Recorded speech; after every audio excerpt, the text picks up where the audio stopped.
This podcast episode was originally recorded for the Healing Souls podcast and is being refurbished for your enjoyment. Hello, everybody. This is Natasha Helfer, and this is the Healing Souls podcast.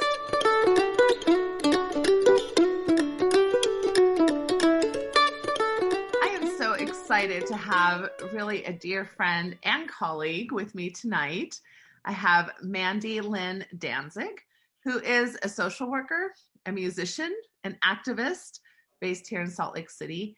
She is currently the director of the HIV case management and behavioral health consulting at the University of Utah's Infectious Disease Clinic and is very passionate about eradicating HIV, as many of us are. So that's awesome that she's doing that work. She's an award-winning multi-instrumentalist and songwriter who has toured the US and is also a passionate activist for LGBTQIA rights and climate justice. And she currently performs a live show on her Facebook page, which I will be sharing here. It's facebook.com/Mandy Lynn Danzig every weekday morning during the pandemic. She's currently wrapped up episode 155, and it's a treat to watch her do that. I know I haven't listened to all 155 of them, but I've listened to several. It's always beautiful.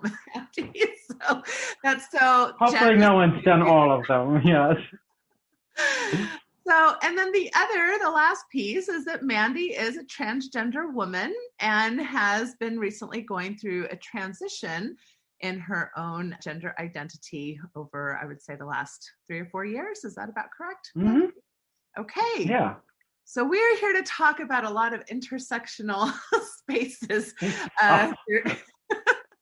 what you have to offer professionally and musically and, personally. And, your story is a very interesting one. And I thought sharing it with a wider audience would only benefit many, many people in regards to just from an educational perspective, or many people who have possibly a transgender family member or friend and want to understand more about that, and or are possibly going through some type of coming out process themselves. So welcome to the show, Mandy. I'm so glad to have you. Oh, thank you. I'm just really thrilled to be here. And aren't we all always coming out in some way, shape, or form? Right? I understand. Yeah. Plenty of closets, plenty of reasons to be in a closet. So, for sure. Absolutely. Yes. Well, I'm thrilled to be here.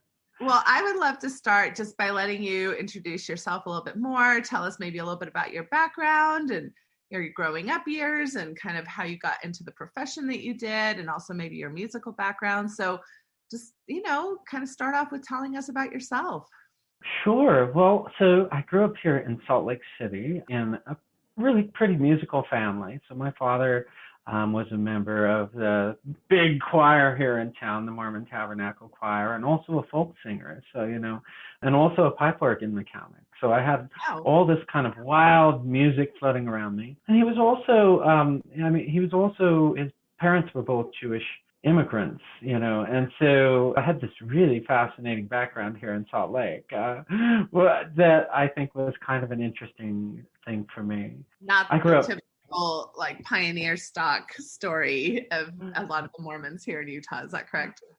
Well, my mom's side was very similar to that. And then my dad, the story was, we were fleeing the pogroms in Russia, and that's how we got to the U.S. And so it was a very interesting mix. And also I was raised by him very much to value kind of the Jewish instinct of asking questions, questioning everything and comparing all the rabbis' opinions and deciding which one I felt most comfortable with. So that was in the milieu when I was young. I went to school to become a musician. I wanted to be a composer. And about the time I was graduating, I had gotten married and had 2 children, and I started noticing there aren't many jobs for composers in a really big way. And so I thought about it for a couple of years, and I'd always been really interested in mental health. So I went back and got a graduate degree in social work and became an LCSW. My first practice was in a small town in Utah, kind of doing all the counseling for all the people there. It was a really fascinating job. And then eventually wanted to get back to music as well, and kind of embraced my folk singer roots And so my wife and I started a band. Even though my father was Jewish, he had converted to the Mormon Church. So I grew up very LDS. And at some point I realized, I can't, I'm not comfortable with my religion, how it's handling LGBTQ issues. And so I started speaking out about that. And I guess caught myself in a little bit of hot water with LDS church authorities. And so once I was in hot water, I figured I might as well just heat it all the way up and did a whole bunch of activism. And then toured the U.S. as a musician, landed in Salt Lake kind of doing HIV work, and short stint for a few years in between that as primarily a children's and adolescent therapist as well. So just all sorts of wonderful things mixed into my life. And then, not quite a year ago, I came out publicly as a transgender woman. So that's kind of the broad arc of the broad arc, right? Okay, well, let's go. The heap of stuff I've done. No, that's fascinating. Let's go back to that juncture where you're talking about becoming more of an LGBTQIA activist, within your community, which, in a conservative religious community, that doesn't always go very well. So tell me a little bit about what you think motivated that for you. Was it primarily your kind of insights as a social worker and kind of becoming more social justice minded as you studied that profession? Was it more personal? What was driving that motivation? It was very much my career at the time. I hid my identity from myself really, really well. And maybe think at some point I'd love to talk about that tonight. But to answer your question here, I wasn't aware that I was a queer person at all, but I was a social worker. And while I was getting my education, I had this thought, like, I was just looking at statistics, and I thought, I'm going to see a lot of gay people, was my initial thought. They're going to come in and ask me for help, and what am I going to tell them? And I really got worried about that. And so I studied a whole bunch. It's an issue. My education was here in Salt Lake City at the University of Utah, which the student body of the program was 60 to 80% LDS. So this was an issue back when I was getting my education, the very early 2000s, that sort of everyone was really struggling to talk about. And so they'd show us a few videos and then hope we didn't beat each other up, in class. And so I thought, I'm not getting the education that I need to treat clients. And so I really did a lot of my own research and became very quickly convinced that the religion I was in was not listening to the lived experiences of its queer membership.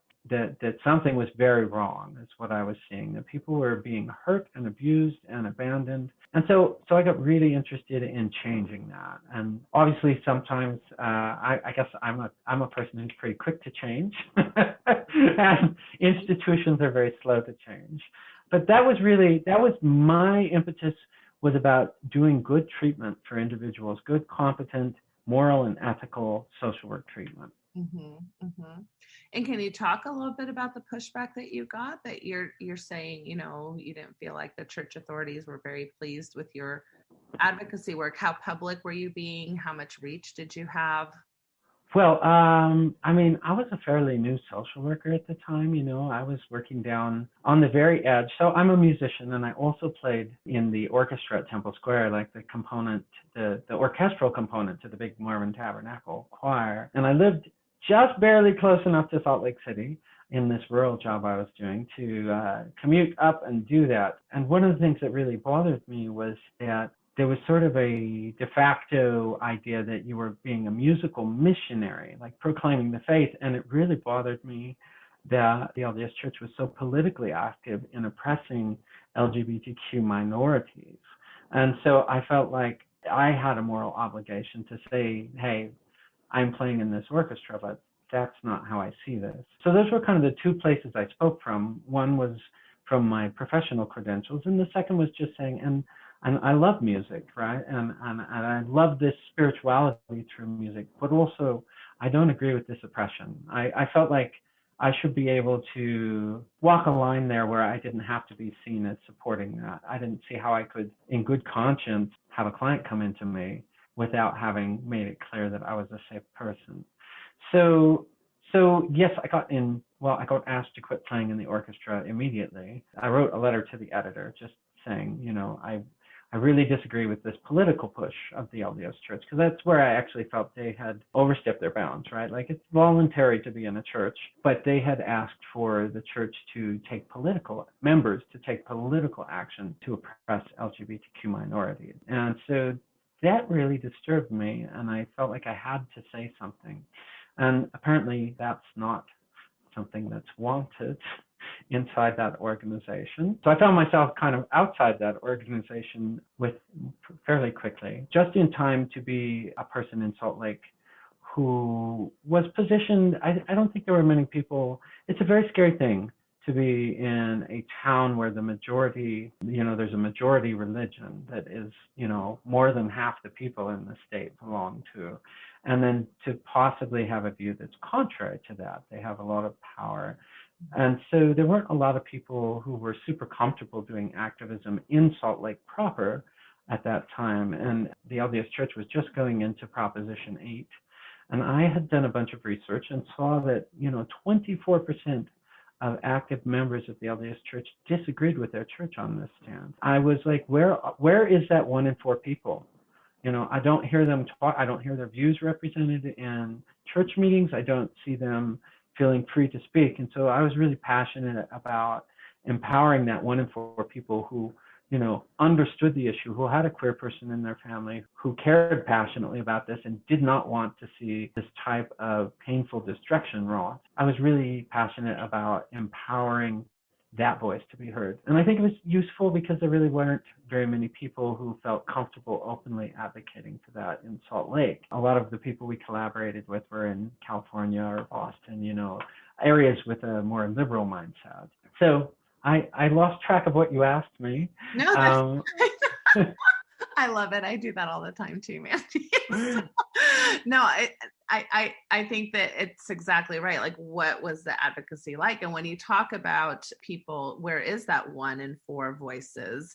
This is oftentimes what happens in groups, is that the majority voice will very much silence the minority voice, and especially a majority groups that, rely a lot on conformity and maybe, some of these dynamics that kind of keep voices silenced. Because, like, as you said, as you became more vocal, you paid a price for that, right? You paid a price. You were no longer able to participate in this, musical space that you had enjoyed. You were no longer maybe welcome to participate in some of the church's rituals or, traditions and things of that nature. So it's hard. You're absolutely right. That is scary when, that's your whole community, or that's your family, or that's your, job security, right? Like, if you're, I don't know, a dentist. That was the frightening thing down.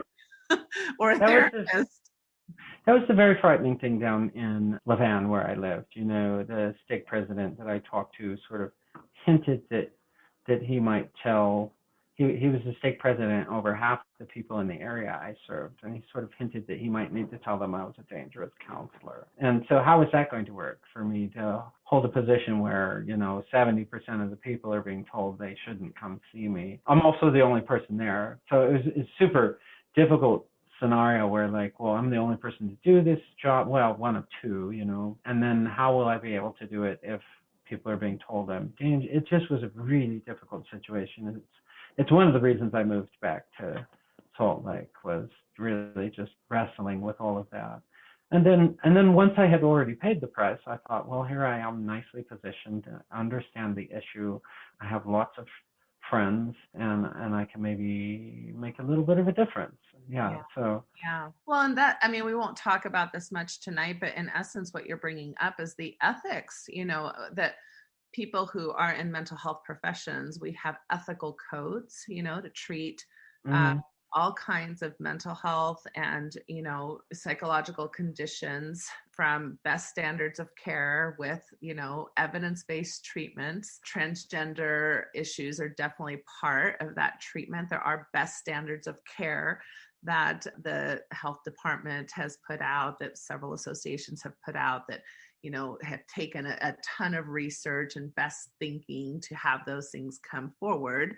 And then you have religious communities that are basically saying, if you follow best standards of care within our community, you're going to be considered dangerous, or we're not going to refer people to you. Or we're going to, only adhere to counselors who are not willing to, in essence, adhere to their ethical codes, because there are therapists as well that will kind of go against their own ethical codes in order to choose their own religious beliefs and practices. This is an issue that I have been very passionate about for about, 20 years. And so it's maddening to me. It's this seems so clear in medical positions, right? Like if you have a doctor who doesn't believe that cancer treatments are from God or something, like that wouldn't be very tolerated in the medical community. And it wouldn't be very tolerated actually in most even religious communities, right? But when it comes to mental health conditions, and especially those that have to do with some sense of sexuality, we run into a lot of these types of ethical cross points that are really unhealthy. And like this community that you were serving really missed out from having a competent, ethically minded, evidence-based therapist serving within their community. They basically ran you off. That's tragic. Yeah, a little bit. I mean, a little bit. It's a difficult thing, right? Like, because I think powerful structures, especially organizations and power structures that can't be questioned, almost always, in my mind, perpetrate abuses. And then when there's a further effort to keep people silent about what's happening, to silence people's stories. And that's one of the things that also was a really big awakening for me working in rural Utah, was discovering just how damaging it was to a lot of people. There was this belief that sexual behavior outside of marriage was a sin, and that sexual behavior inside of marriage wasn't. But there were all these women who were being raped by their husbands. And so the powers that be were saying, well, that's okay. And, as a counselor, I have to be, no, that's absolutely not okay. That's illegal. You can't force yourself on somebody, even if you're married to them. You don't own their body. And then on the flip side, I would meet with especially young women who had been through sexual abuse, and as a result of that are revisiting that in their teenage years, and are very often sexually active, and are then stigmatized when they go to a church leader to talk about the experiences they're having. They're told they're shameful and dirty, and this is actually a sequela of previous sexual abuse, right? Like, so it's almost as if they're being punished, as if they're being told they're the cause of their own unworthy, like this thing that it's just a horribly damaging message. So I was also awakening to all of those dynamics. Probably I would have got myself in trouble around something else eventually. Because I think the ethics of the profession, while they're so similar to the ethics of, say, Christian religion or the Mormons, right, which is, I think a deep respect and compassion for the creation of a person, right? And a deep desire to be compassionate and nurturing, right? But then there were these areas where the ideas of how to go about that healing were so very different. Correct, right. Yeah, and I'm glad you mentioned other religions, because even though your experience is in Utah, my experience has been over the last, decade and a half in Wichita, Kansas, where it's very, the Bible Belt, very evangelical, very Christian, and same dynamics, right? Same dynamics that I would see. I've also spent quite a bit in Wisconsin and kind of country rural Wisconsin, where there's a lot of German Protestant background, and again, similar dynamics in regards to these kinds of issues of religious play with mental health and sexuality. And so it was fascinating. But okay, so moving on. You're right. Yeah. I would love to go back to what you just talked about, your own identity awakening, right? So I don't know if you want to share necessarily how old you are or whatever, but a lot of times I think people have this sense, there's a lot of confusing ideas, I think, around the trajectory of a gender identity awakening. Some people are like, well, you're only transgender, quote unquote, if you're aware of that as a very small child, right? Or you're only transgender if you're old enough to understand the implications of gender identity, right? So those are kind of two extremes, right? And help fill in the education, mixed in with your own personal identity of just the challenges of even considering gender identity consciously versus subconsciously, et cetera. Well, this is something I'm passionate about, right? Like, because the narrative I grew up hearing is a very cisgender narrative, which is, I always knew from the time I was little, I knew I was this gender, and it wasn't what everyone else was telling me, and I insisted, and finally someone listened to me, or I listened to myself, and I made this transition, right? But the truth is so much more complicated. We've talked about all this activism I did, and at the time, I thought I was a cisgender, white, heterosexual male, right? Like, and that's what everyone else thought I was. Now, true, I'd always had a deep sense that something was very different about me, and honestly, I think due to internalized transphobia, like that something was very wrong with me. I couldn't put my finger on.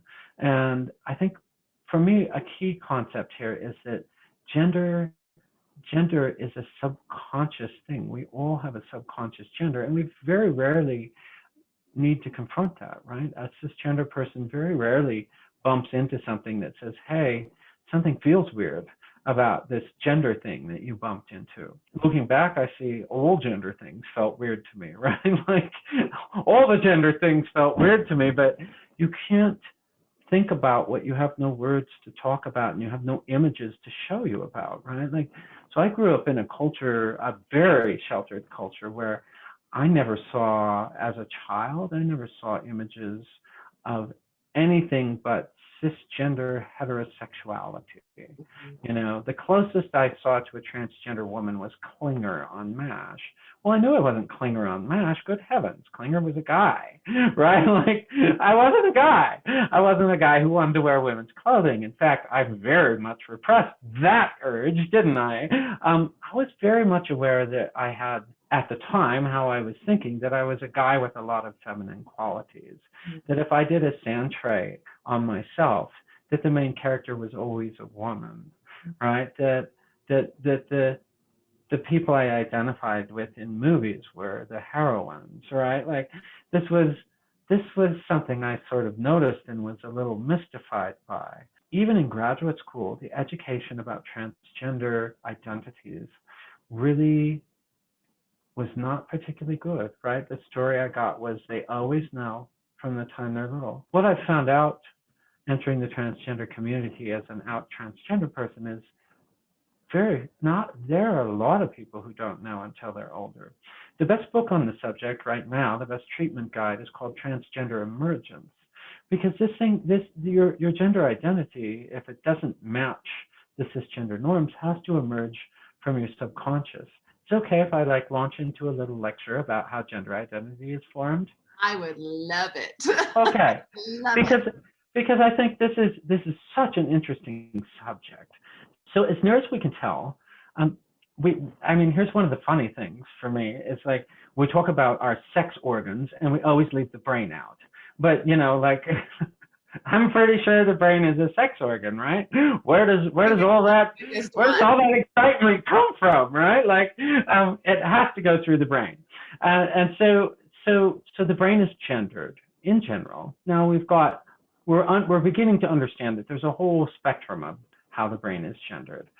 You could be cisgender, meaning everything's super clear to us. Your sex organs and your secondary sex characteristics and your subconscious gender, all of these things match up perfectly, and nobody asks any questions, and you just feel comfortable from day one. Or it could be somewhere in the middle. Your brain could be somewhere in the middle. Or, like in my case, I think my brain's pretty far over here on the femme side, right? But and so what happens is you're born, and as near as we can tell about gender, what most of the research is showing is that as humans, we're born kind of earlier than other animals. This is really important for us because we have a lot more social connections. Like, Like the environment around us, the social environment around us is vital to our survival. And that's not something you can program in the womb. So we're born early, and then we have this chance to wire our brains for the society we live in. And anyone who's been somewhere else and had culture shock understands that like culture shock is a thing because your brain's wired for a different culture. It's shocking to be in a new one. So what we have is a child that's born, and as near as we understand gender, it's wired during this early formative time. And it's very much an imprinting sort of thing. So if you look at little ducks, right, they imprint on their mother. And you can hotwire that. You can have them imprint on a boot if you want, right? And then they'll follow the boot around. So it's not a conscious process. It's not a choice process. Your brain, which is set up to wire itself for a gender, then absorbs the gender norms from society. And it programs you, how should I react? What should I expect? What mannerisms should I adopt? How should I interact with this person versus that person? All of this is programmed into your brain, absorbed from the environment when you're very young. And then we begin to manifest a clear understanding of our gender, unless our gender doesn't really match society. And then you see parents providing extreme corrective measures, at least in the culture I grew up in. Hey, that's not acceptable for the gender that you are. Like, you have to behave this way. And so we try and police that where it doesn't match for whatever reason. Our society, I think, unnecessarily has this binary view of gender. You're either this or this, and there's a lot of space in between the two. And so it's subconscious, so you don't actually have words to think about it. Now, maybe I could talk a little bit about my first inkling of true awakening. This was my first round of therapy. I was in graduate school. I was finally loosening up on the very conservative background that I had grown up in, and I thought, I'll start watching some movies that maybe I wouldn't have watched before because I would have been so scared of what might happen in that movie, right? And so for the very first time in my life, I saw a movie that portrayed a lesbian relationship. It was just a subplot, and there was this very lovely, passionate kiss. That was about as steamy as it got. And I was really startled by this, and I couldn't shake the idea in my head for days afterward that I was a lesbian. I kept thinking, I'm a lesbian. And then I would say, well, now how can that be, right? You got to be a woman to be a lesbian, right? Like so that doesn't make sense, right? Like, I had no words to say to myself, you could be a woman, and being a lesbian would make a lot of sense, right? Like, I had just, for the first time in my life, for the first time ever, I had seen an open relationship between two women, and my mind had said, that is who you are. That's how you function. But so imagine that you get the instruction book for your life, and when you open it to see what your relationships are going to be like, everything is blacked out. There are no pictures that make sense to you at all. All the pictures are confusing. There are things that don't resonate with you. And there are no pictures you resonate with. So there are no words for what you feel. And there's no context for what's going on inside of you. So this also is an extremely traumatic way to grow up. I mean, take, for instance, an experience I had as a young girl. I'm with my mother going to the gym. I'm probably about 4 years old. And she's taking me to go swimming, and it's just her and me. And so, of course, she takes me into the women's dressing room with her.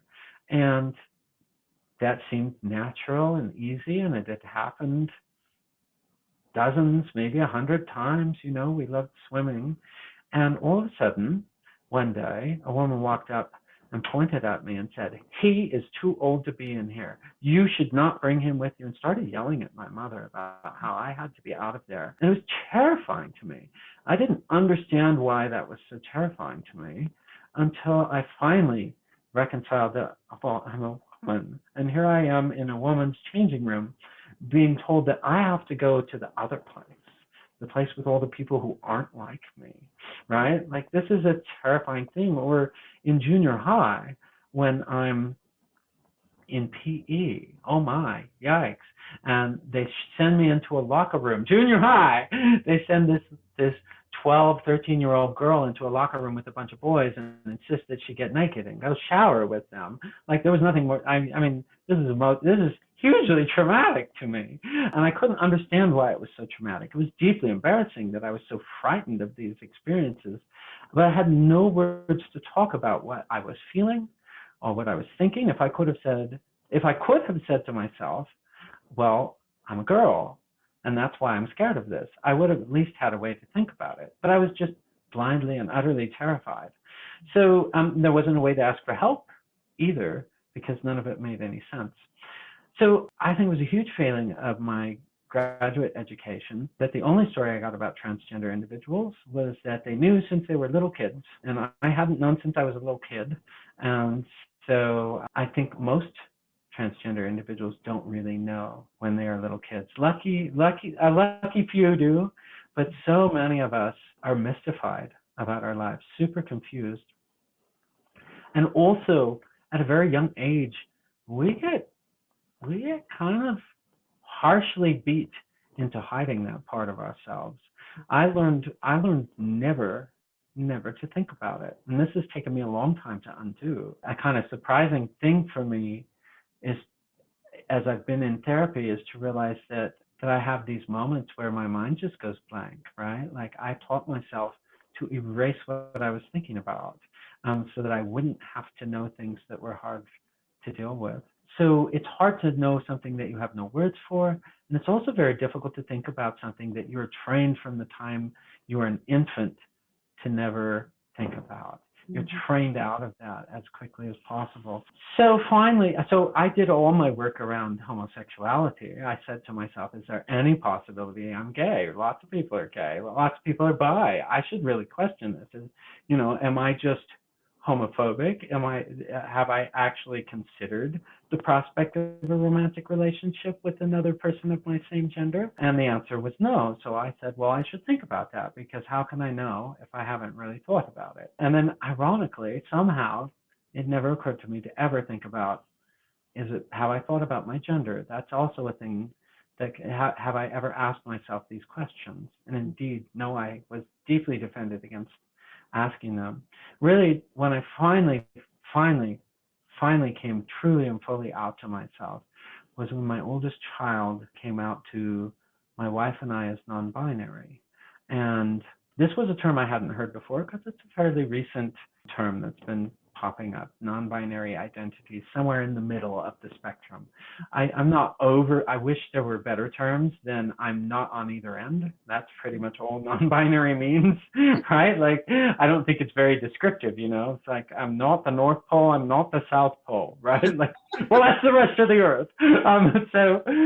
So I was looking on the internet. I was like, I need to educate myself. My kid just came out to me, and I need to understand this. And I hadn't thought of it as a transgender identity. I had just thought, well, kind of gender bendery, which I also identified myself as a kind of non-stand, like, I hated gender roles. So I thought I hated the male gender role. And it felt very stifling and painful. And so as I looked at this, I thought, well, for the first time ever, I said to myself, I really hate being a guy. I passionately hate it. I wonder if I'm non-binary.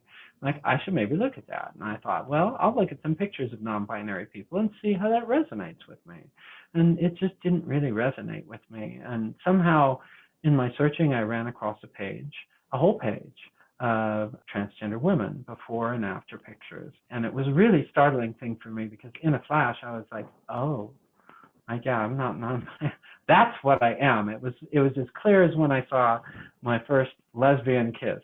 My mind said, that's who you are. And it was very interesting, because a lot of things in my life just suddenly, it was like that change in perspective. And I was like, oh, all these things I felt were so mysterious or so strange, or that I couldn't understand about myself, or that I've been in therapy for, 10 years working on, I was like, oh, they all make sense, right? Like, from this perspective, when I finally said to myself, are you possibly a woman?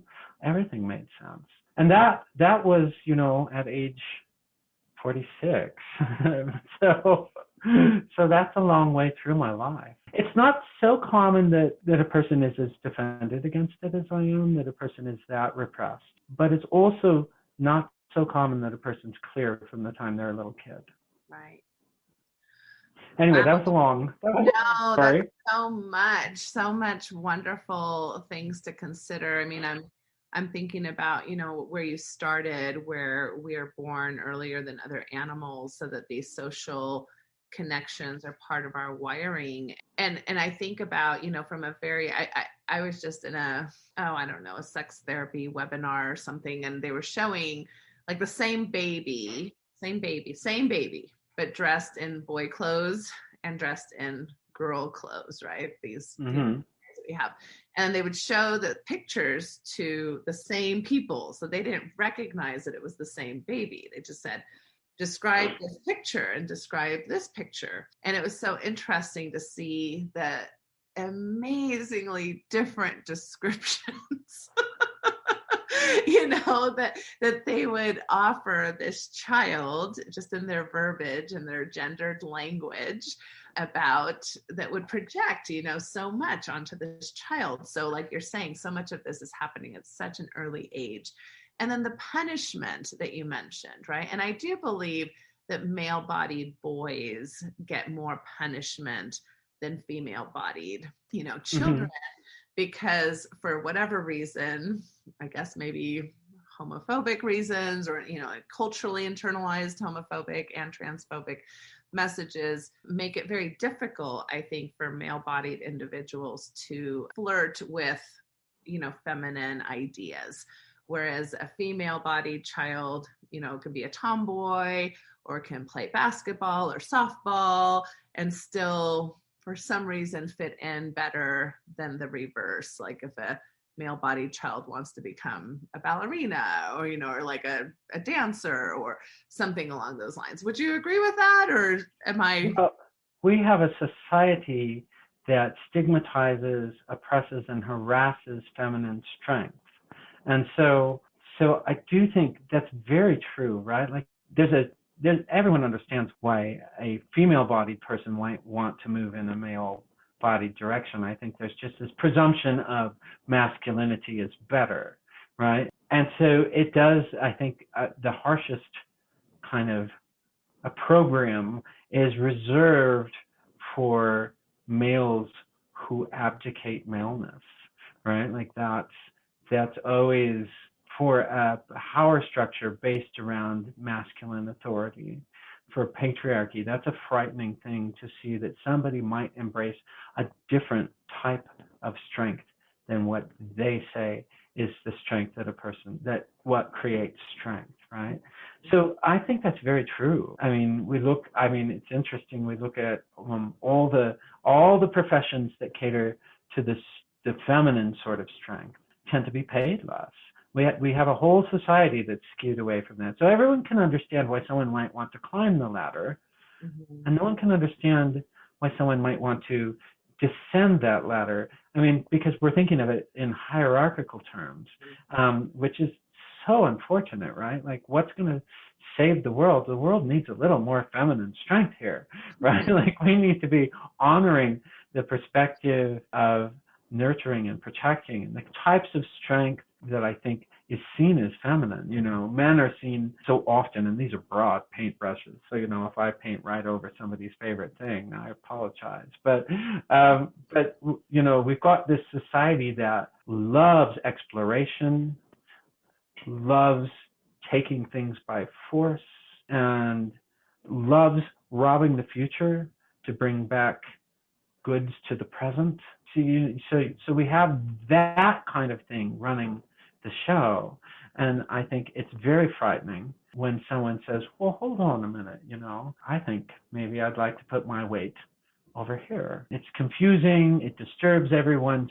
It's very much the same thing that, I guess, to draw an analogy, what happened to me inside of Mormonism was that I said, hey, something's not working here. There's something wrong.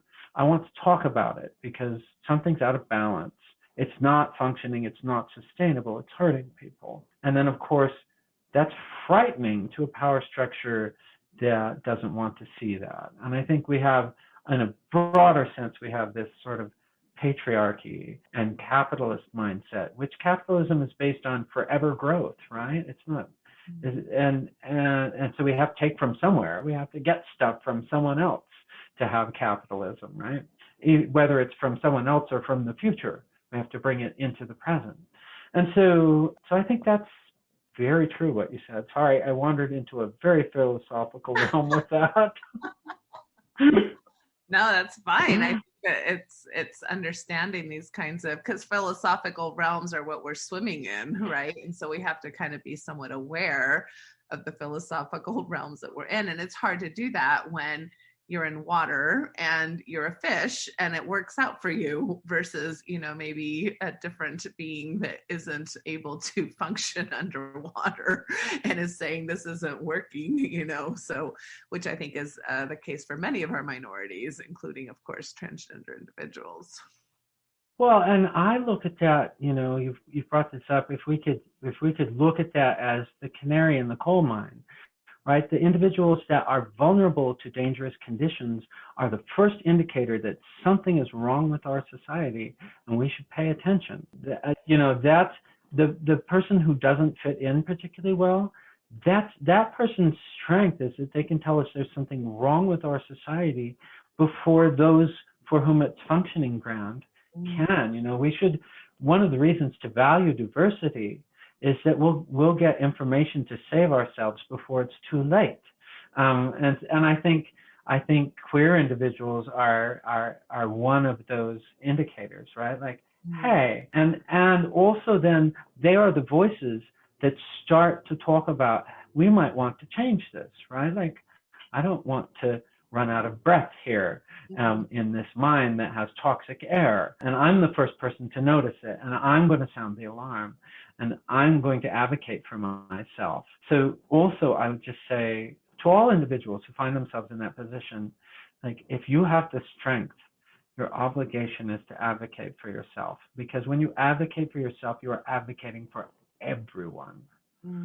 Sorry, passionate message. I love that. I love that you put in there, if you have the strength, because sometimes being a minority is so stressful. And, this is a term that we're starting to use more and more, is minority stress, for a variety of reasons. And especially with Black Lives Matter and racial tensions that we're feeling, this term is coming to be more in use. And that's a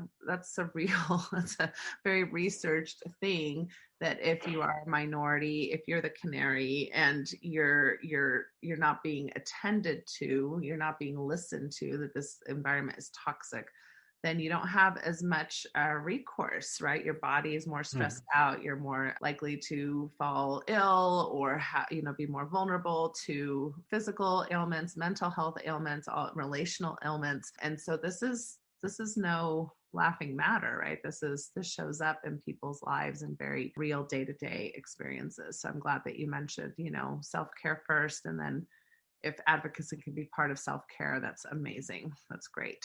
So, I think it's a tricky thing. Have we got a second to discuss that? Because like my transition in society, I mean, I had this internal thing going on my whole life. The easiest way I can put it for myself, like, if I were to just tell my story very briefly, it's that I was in chronic psychological pain for 46 years, right? And when I was finally able to embrace myself, find a model that allowed me to say, oh, this is who I am, this is how I function, I can embrace all these things, I can go be myself in the world, it was so incredibly freeing.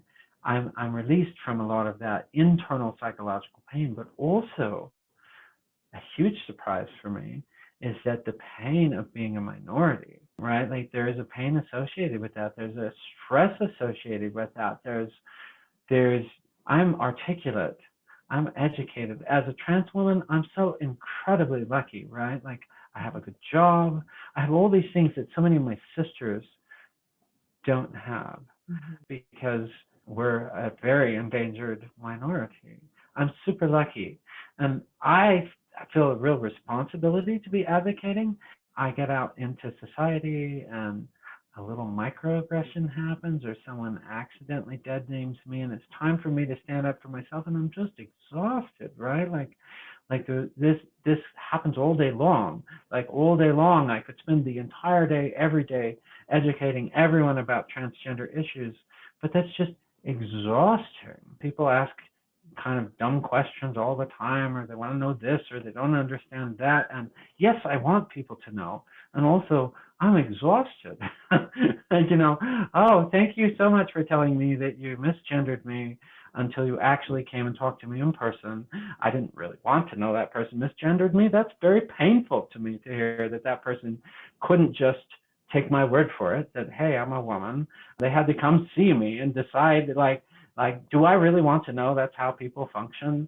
That they won't believe me until they see me, and then they'll evaluate whether or not I seem feminine enough. I know that happens, but that's not a thing I want to know. And all day long, I'm needing to say, oh, that's probably not a thing you should say to any other transgender people. Maybe do your own work about me without telling me about it. It's an incredible toll that I think is very hard, and actually that I was isolated from by being hidden, and now I'm not hidden, and my body is actually a battleground, right? Thank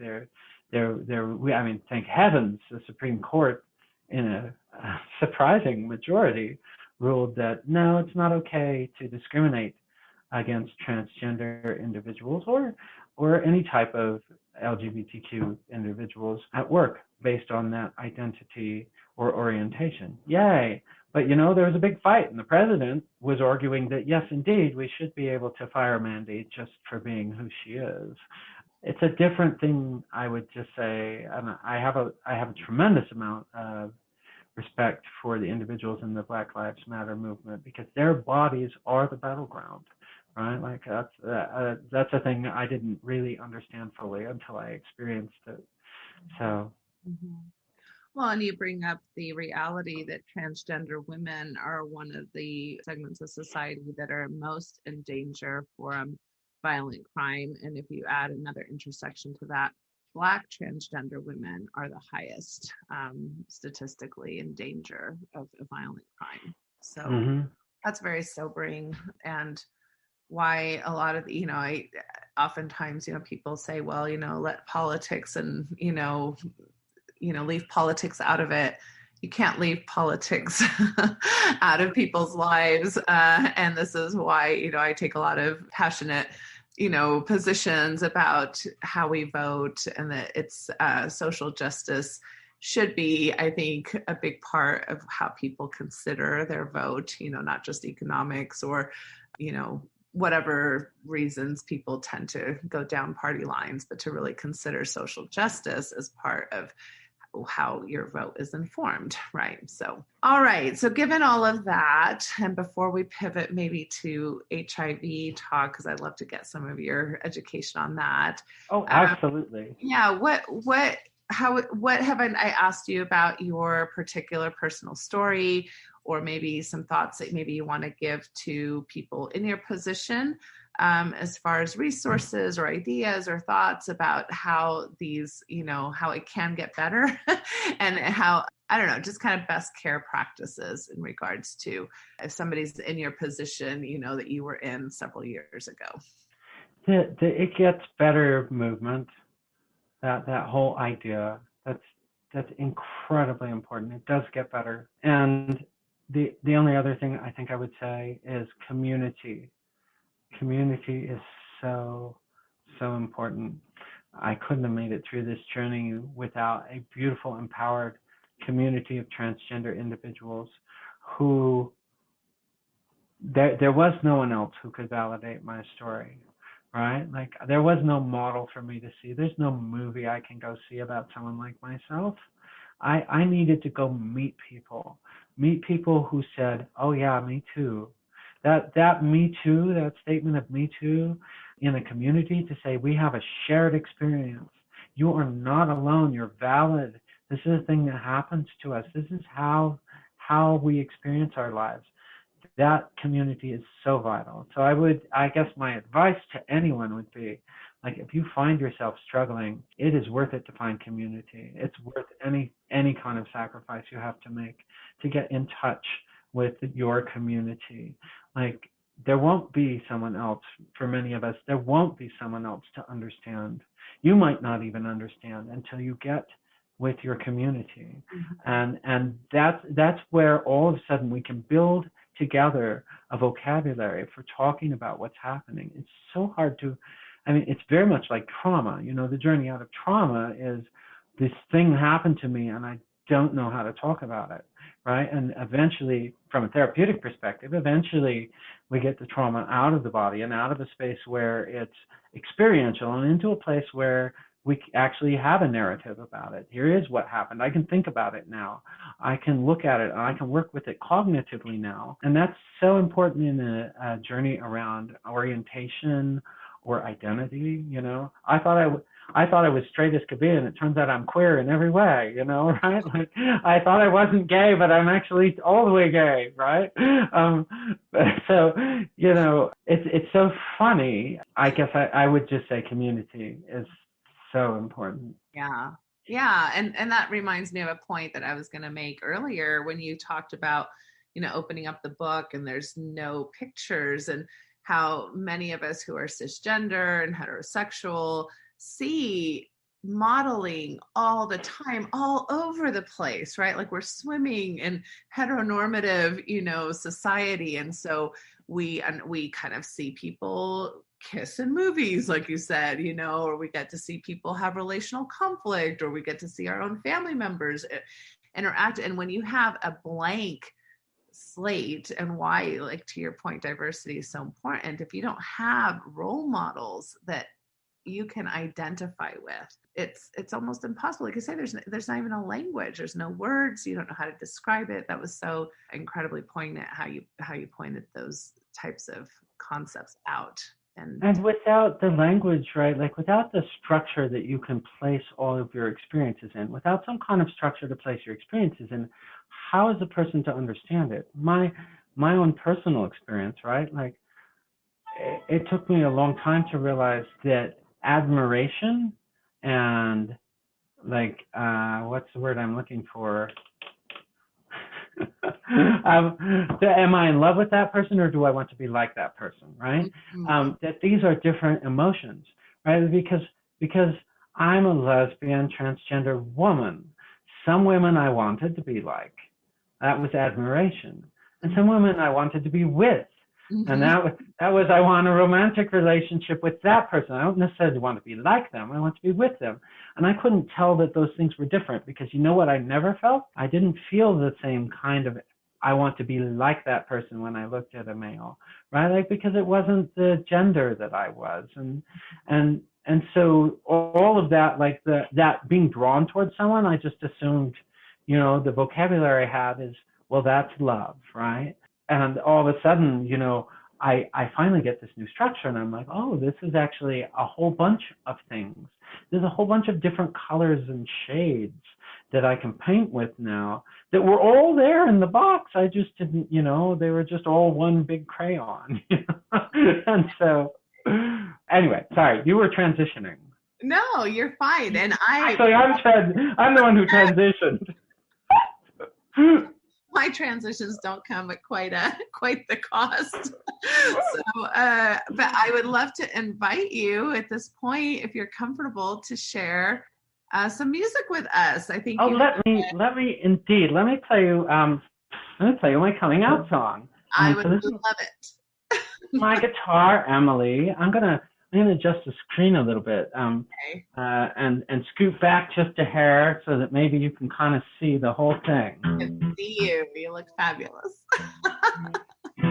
So, yeah, I thought, you know, this song kind of came to me in the spring. I was sitting around looking out at my yard, and it was full of flowers, really beautiful flowers. They were all yellow, and they were all dandelions, but they're pretty. And, you know, the neighbors were kind of like, would you like some help removing those from your yard? And I kind of didn't really want to remove them, you know. I was like, it's the easiest flowers to grow, you know. I'm super happy about it. And then I was, also kind of thinking about how that's a message I got most of my life is, could you maybe remove who you are from yourself? And so that turned into this little song. Oh, but I've got to get it in tune. I thought it was, but I think my little heater here has.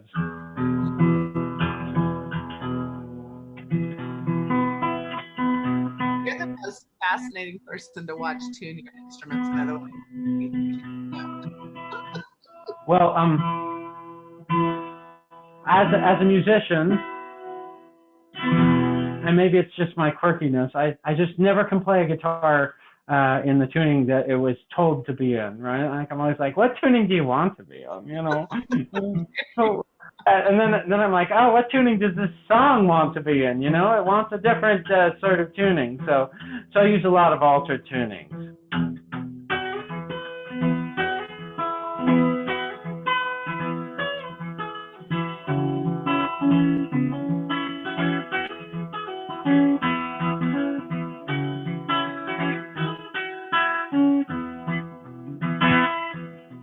Dandelion, dandelion, eat them fresh or make them wine. Help the bees make honey, rest the roots for tea. Send your wishes floating on the breeze. Oh, but dandelions on the lawn, folks see them there. They want them gone, it's a noxious weed, a ghost in the machine. Mucking up their lawns of perfect green. Dandelion, dandelion, dandelion. Dandelion, dandelion.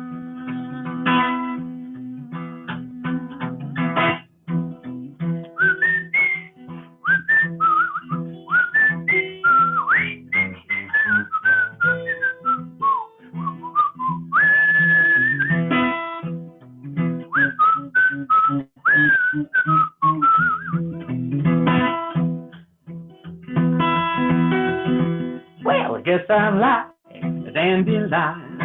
My colors don't fit the design. Just a little bright to keep from being seen. Oh, but ain't it yellow makes Kentucky bluegrass green? Mm-hmm. Dandelion, dandelion, dandelion. Dandelion, dandelion. Dandelion, dandelion, dandelion. Dandelion, dandelion.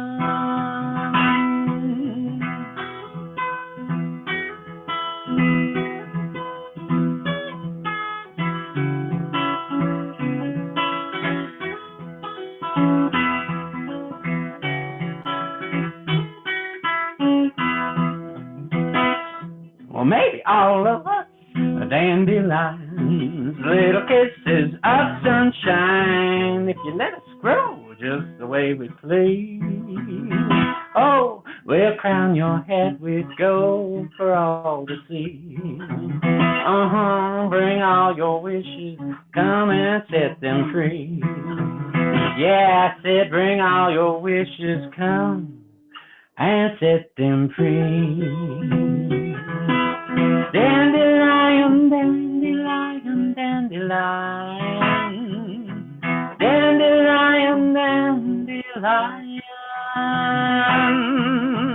Dandelion, dandelion, dandelion. Dandelion, dandelion.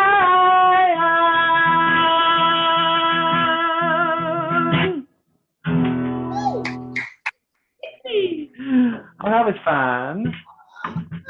That's super fun. I love Oh, thanks. Let me move back a little closer. Thanks for letting me play. That was a lot of fun. Oh, thank Have a you. little shout out to myself. Goodness. You can find me at mandylynndanzig.com or any of the social media. My name is actually a pun. I got to pick my own name. I picked a pun. So I play mandolin as well, which I didn't do tonight. So Mandy Lynn is like I a love it. pun. So I figured, why not? Why not? I didn't really pick Mandy. It just sort of landed on me, and then I thought, what am I going to do with this? And so that's what I did with it. I Yeah. love it. Well, and just so the listeners know, it's Mandy's music that I choose for both the intro and outros to this podcast. So that's been, and I've used your music before for other podcasts that I've done as well in the past. I've loved your music for a long time, and your ex-wife as well. So you're both very talented and do beautiful work. So Oh, thanks. awesome. All right, so let's pivot really quickly. I know I'm taking up way too much of your time, but I really appreciate it. HIV. So give us your soapbox. This is your work. This is what you're doing, HIV prevention. What's the latest and greatest news about how we're fighting this disease? What's out there? What are the treatments? What are the options? What are the preventative measures, etc.? Oh, yay. I'm so glad you asked. All right. This is one of my current passions. It's why I'm at the job I'm at. We can make sure that this could be the last generation that has to deal with HIV. We do not have to have this disease. We have all the tools we need to get rid of it. So let me talk about that for just a moment. HIV is a disease that seeks out people who have been traumatized. Granted, anyone, let's be clear, anyone can get HIV, but individuals who've been through trauma or who have mental health issues or substance abuse issues are much more likely to get it, because those things, generally a person's been in a place where life is more difficult, and HIV kind of seeks out those spots. So we have no reason for anyone to die of HIV anymore. This is miraculous. We have treatments that work 100% effectively. We have no cure, but the medications that we have now have reached a point where they can fully suppress the virus to the point where it is not detectable in the body. Now, problematically, a handful of copies of that virus go somewhere deep inside and they hide out. And if you ever go off the medications, why, they come rushing out. We can't get rid of the infection. But one of the things we've discovered across hundreds of thousands of exposures, sex acts in general, is that there has never been a transmission of the HIV virus from someone who is taking their medications and whose virus is undetectable to another person. Never, not a single one. So if individuals who have HIV are able to get the medications, which I will mention cost anywhere from $2,000 to $6,000 a month, then in general, for almost everyone, they are not going to spread that virus on to anyone else. Now, from the preventative side, we've also discovered that one of the medications that was developed for HIV, Truvada, can be utilized to prevent infection. So I'm going to speak in turn as a good citizen and then out of turn as an even better citizen. So this is called pre-exposure prophylaxis. And essentially a person who happens to know they're at risk for HIV. So a person who, for instance, is a partner with someone with HIV can take PrEP, pre-exposure prophylaxis, and have almost no chance of catching the virus, even if it wasn't fully suppressed. So you see, we have ways to suppress this on both sides. A person who is active sexually and is, for whatever reason, having unprotected sex can take PrEP and is much less likely to get it. Now, there's some information that is not available in the U.S., and it turns out we probably, some research is indicating we probably don't even have to take PrEP all of the time. Now, I'm not recommending any of you out there on PrEP take your meds, because if you have it available. But one of the nice things is if for any reason it ever becomes less available, one of the things we're finding is there's a protocol where if you're able to plan your exposures, you can kind of take a smaller number of doses for a day or two before and a day or two after and have the same effect as taking it all of the time. So we have all these remarkable tools. In the next 3 to 5 years, we have several injectable HIV medications coming online. So these are medications that instead of taking them every day, you take them once a month through an injection. This is super helpful because some clients have very chaotic lives. And so I came out as transgender. Just a little fun fact about transgender women: I have medicine to take every day for the rest of my life, right? Like that's how I manage a physical transition. and gave me a tremendous amount of respect for individuals living with HIV. Taking medications regularly every day without fail, that's quite a feat. You know, we humans aren't really, our brains aren't built for that. And so the idea that we're coming online with medications that can be administered once every month and likely eventually once every 3 months, this is incredible. Now, one of the problems that we're facing in HIV is that 25% of the individuals who have HIV do not know they have it. So we have to find these individuals. So anybody out there listening, I'm going to give you a little challenge. Next time you go to your doctor and your doctor fails to offer you an HIV test as part of your standard health screening, if you have the courage to say, hey, doctor, why didn't you offer me HIV screening? Then your doctor will probably say, well, I didn't think you needed it. And then you can say, I don't know if you knew this, but the recommendations are that everyone gets it. That's the recommendations from the American Medical Association. This is best practice. Everyone gets screened for HIV because anyone could have it. Now, I've worked in an HIV clinic for a long time, and let me tell you, lots of people are exposed that don't know they are. You think you know everything about the person who you have sex with, but you probably don't. That's like a scary fact of life. And so you could be exposed even if you think you're not, right? And then our society has all these assumptions about who's exposed. I know, for instance, a transgender woman who went to her provider. Now, transgender women are the most likely demographic to end up with HIV. I mean, 66% of them have been raped. Many, especially Black transgender women in the South, like there are no jobs. It's extremely difficult to find a good job. And many of them are forced into sex work for survival. So this is one reason that there's a high, that the HIV is very high in that population. Like I said, it seeks out trauma, and so it seeks out minorities who experience a lot of trauma as well in a differential way. Well, I knew a trans woman who went to her doctor and said, I'd like some screening for STDs, right? And the doctor was like, well, who are you? Wanted to, like, you don't need to know who I'm having sex with, right? Like, that's a silly question. Your doctor doesn't need to ask that. Your doctor should be screening you for HIV, whether or not they think you're at risk. And you're allowed to opt out. You're always allowed to opt out. But if you are able, this is one of in our state has a campaign right now that is about to launch. In fact, if you live in Utah, you might see some media around this fairly soon, called Getting to Zero. And one of the key components that's missing is we just can't get enough HIV testing going. We need everyone tested everywhere. We can find everyone. We can treat everyone. We can get rid of this disease. We can do with HIV what we did with smallpox. So, I mean, that's the big picture. The small picture is, how do I help someone who, for instance, has bipolar or who is in the midst of a methamphetamine addiction? How do I help that person stay on treatment? That's the work I do on a daily basis. And I'm sharing with everyone the work they can do on a once a year at the doctor's office basis.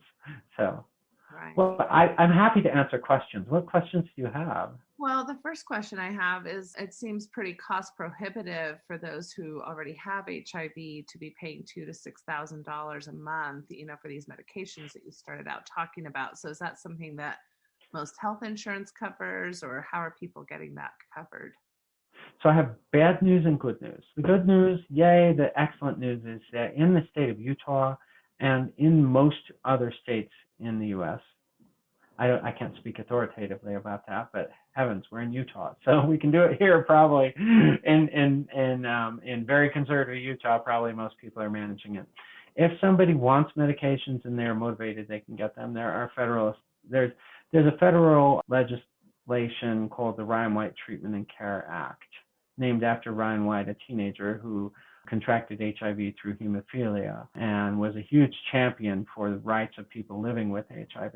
This actually pays for medications and medical treatment for individuals who cannot otherwise afford it. And really, more than any other healthcare program in the U.S., except I will mention tuberculosis, it really doesn't have a gap in the middle where people can't get care. Tuberculosis is an interesting thing because we've, as a society, decided, well, that one we want to really keep the lid on. And if we find out you have it, we're going to make you treat it. And if you won't treat it, we're going to quarantine you. It's kind of interesting that there's a stigma about HIV still, right? Because HIV, initially the population in Africa, in African countries where it's very prevalent, it's a heterosexual disease. But because the population it got loose in initially in the US was gay men, right? Like there's this stigma around, and then because also another primary transmission vector is intravenous drug use. If you share needles, there's this idea that it's only undesirable people. We've seen with COVID kind of this idea over and over that why don't we let the undesirable people die? Well, this is no new kind of idea. That's exactly what happened from the start of the HIV epidemic right on through right now. There are people who are like, well, we don't want those people in our society. Why don't we just let them go? Like, well, that's a great way to get a pandemic or an infectious disease to go roaring through a society. Everyone's at risk when the weakest among us or the least advantaged among us is at risk. Thank you. So I don't know if I answered your question.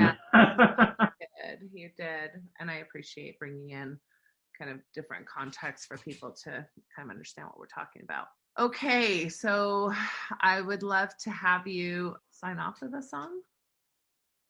Sign off with a song? Oh my goodness, Yeah. what should I play? I don't know. Can I play you a fiddle?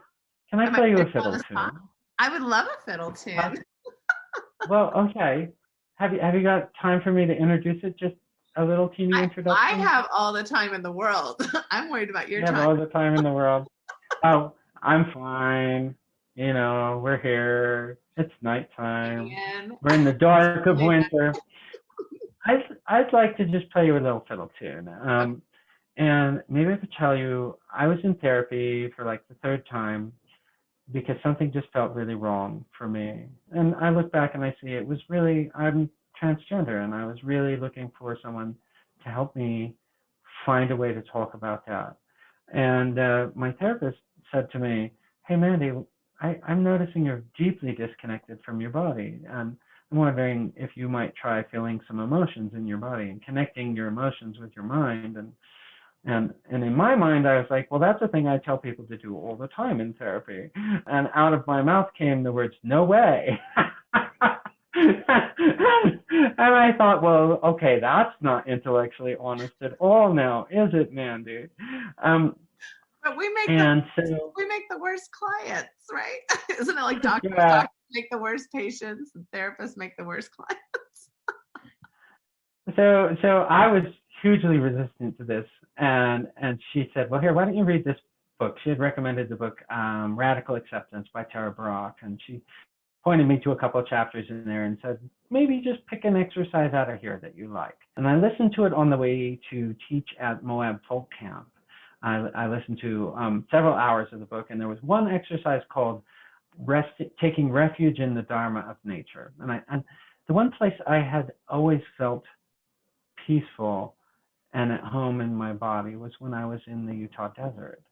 And so I thought, okay, this is a thing I can do. I'll just go sit in someplace beautiful in the Red Rock Wilderness, and I will wait and see what comes up in my body. Like that is the only place that's the only place and the only way it felt safe for me to try this. And so I had a day at Arches. I got to Delicate Arch. It's on the license plate in Utah. I got to that at sunrise.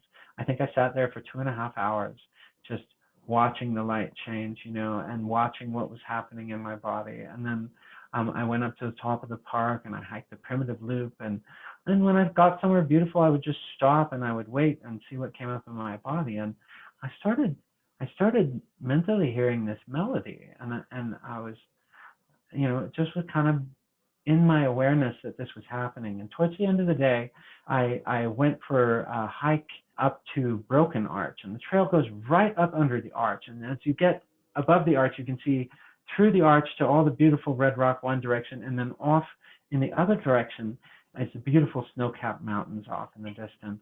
And this melody just kind of snapped into place. And so I ran back to the car and I got my fiddle, and I came back and I was like, well, I don't want to forget this. It's really pretty. And so I recorded it, and then I came home and I was like, I don't think I've ever heard this anywhere, because that's always a worry as a musician. Am I just like playing something I've heard? So no, indeed I hadn't. And I had this just deep sense that it was like coming from the deepest part of my own soul. So I think this was the moment I sat down and listened for my own voice inside my own body.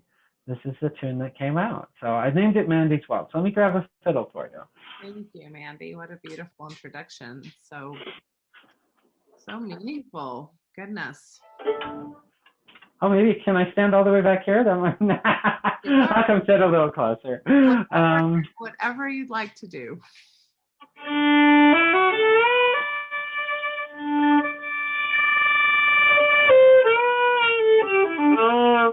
Gotta tighten my bow a little bit. Want to be totally ready for this.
Wow, thank you. Well, thanks. Your body spoke quite eloquently. I'm fond of her. Thanks so much. This has been so much fun. Mandy, this has been very powerful. Thank you for sharing your story, your wisdom, your experience, your professionalism. It's just been a pleasure. Thank you so much. And let's get together and jam sometime soon. Absolutely. Absolutely. All right. Thanks. All right. Take care. Have a good night. Bye-bye. You too. Bye-bye.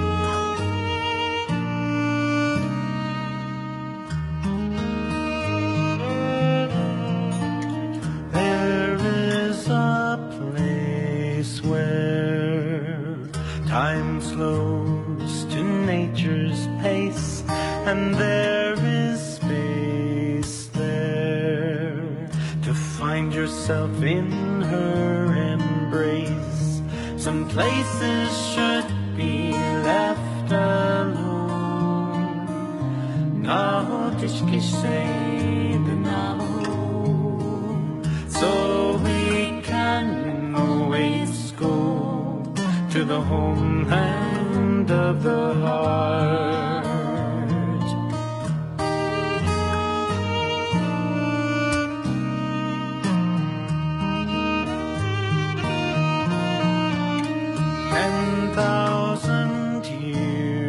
Of our human history etched on her canyon walls, alongside Earth's mysteries.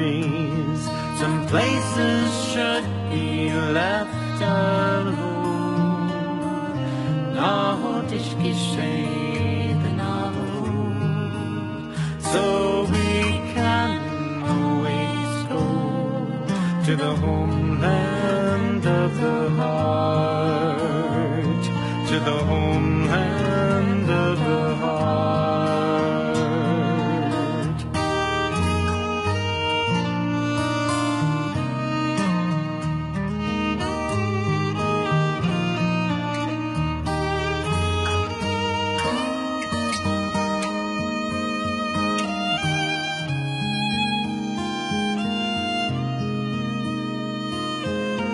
Deep in our cities,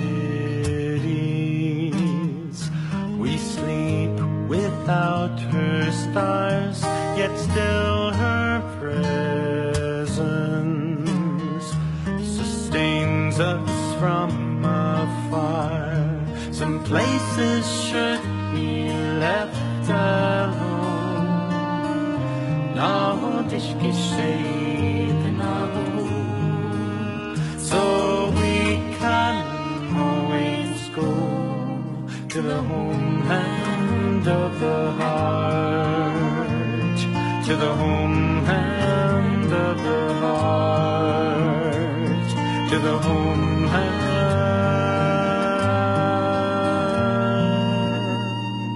of the heart.